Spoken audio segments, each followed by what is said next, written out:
अस्सलाम वालेकुम दोस्तों, मैं हाँ सियाल हयात। अदबी रंग में तव्हां खे भलीकार। अदबी रंग जो सिलसिलो आहे किताब हिकु काइनात। अॼु जेको किताब मुंहिंजे हथ में आहे उनजे बैक टाइटल ते लिखियलु आहे शाइरी धरतीअ जे पंध में दिलदारीअ जहिड़ो झांवरो कंदड़ थींदी आहे। शाइरी जॾीअ जो जियापो आहे। शाइरी मोह जी माल्हा आहे। शाइरी रुगो रूह गरमाईंदी न आहे। शाइरी त ओखीअ जे घड़ियुनि में वहंदड़ ॻोढ़नि वारनि अखियुनि ते आथत भरिया हथ बि रखंदी आहे। इहे लफ़्ज़ आहिनि शबाना आलमानी जा 19 अप्रैल 2019 ते, जेके किताब तख़लीक़ बि तड़पे थी। मुकमिल 1.5 सिटरनि ते मुश्तमिल किताब अली आजिज़ शर।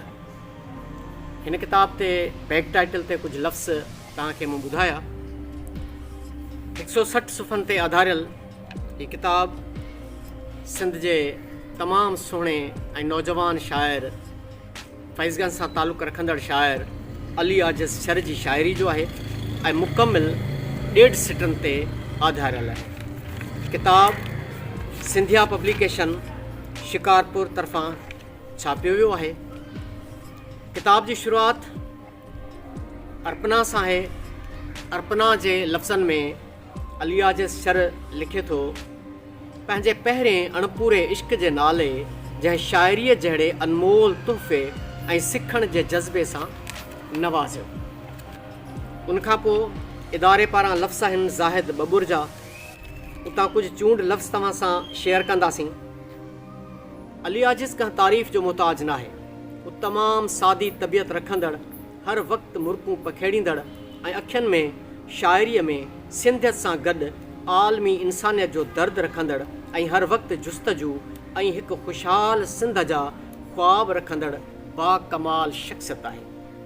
हीअ किताब जेको मुकमिल 1.5 सिटरनि ते मुश्तमिल आहे, जेको सिंधी अदब जी तारीख़ में 1.5 सिटरनि जो टियों किताब आहे। उमेदु आहे अली आजिज़ जे अॻियनि किताबनि खां वधीक हीअ किताब सिंधी अवाम जे दिलनि में धड़कन साबित थींदो। उनखां पोइ किताब जो मुहाग आहे ऐं मुहाग सिंध जे नाले वारे अदीब साईं आसी ज़मीनी जो लिखियलु आहे। मुहाग में साईं हिकु हंधि लिखे थो, प्यारे अली आजिज़ शर पंहिंजे ज़ेर नज़र शहरी मजमूए में 1.5 सिटरे ते न रुगो फ़नी हवाले सां मुख़्तलिफ़ तजुर्बा कंदे खेनि मुख़्तलिफ़ बहरनि ते लिखियो आहे, पर हुन पंहिंजे 1.5 सिटरनि खे फ़िक्री तौरु हम आहंग कंदे खेनि नज़म जे अंदाज़ में लिखी खेनि ॾेढूणी माल्हा जहिड़ो नाव ॾेई सिंधी शाइरी में हिकु नवाण आंदी आहे।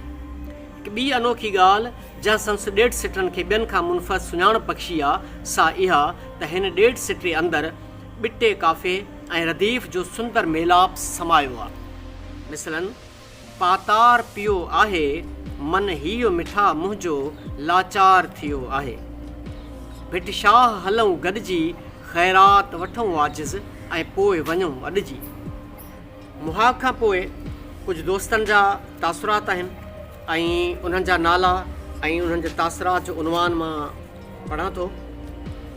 शाइरी इंसानी अंदरूनी कैफ़ियतुनि खे थोरनि लफ़्ज़नि में बयानु करण जो नालो आहे अफ़ज़ल शर। शाइरी उहा जेका मुआशिरे जी अकासी करे। ख़ालिदा मुनीर। नई टही जे शाइरनि में मुनफ़द मक़ाम रखंदड़ अली आजिज़ शर। इरशाद सुमरो। अॼु जे शाइरनि में हिकु निरालो नाव अज़हर अमर। अली आजिज़ 1.5 सिटरे जो कामयाब शाइर असगर शर। इश्क जे छोलनि में वहंदड़ ख़यालनि जो शाइर भाउ अली आजिज़ शर। ख़ालिदा सहर।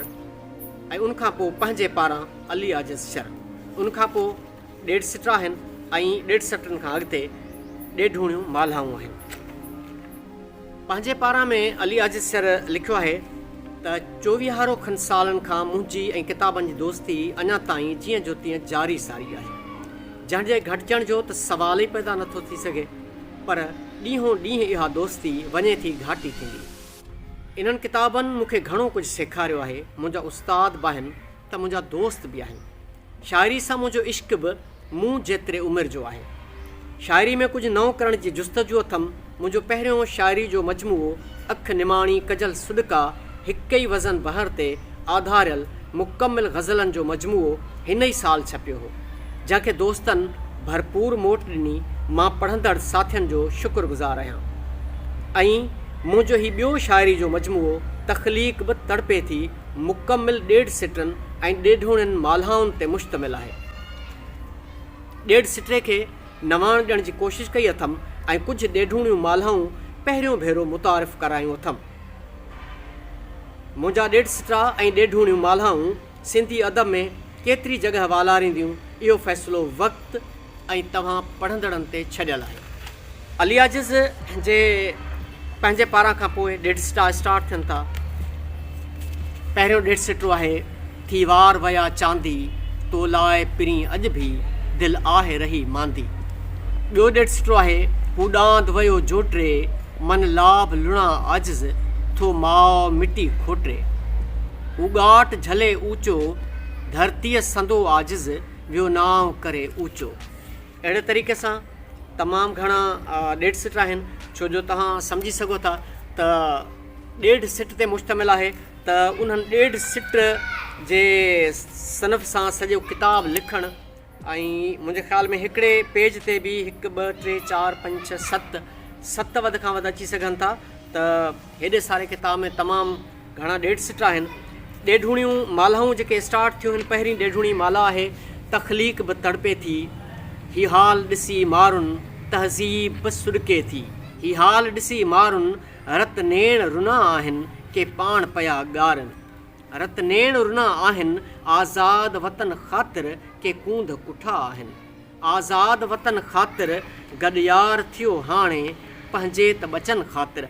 त ॾेढुणी माल्हाउनि में त पहिरीं सिट जेका आहे उन खां पोइ जेका विच वारी सिट आहे उहा वरी रिपीट थिए थी। यानी ईअं सम्झो त ॿियो जेको ॾेढ सिटो आहे उन जी शुरूआति पहिरें ॾेढ सिटे जी विच वारी सिट आहे।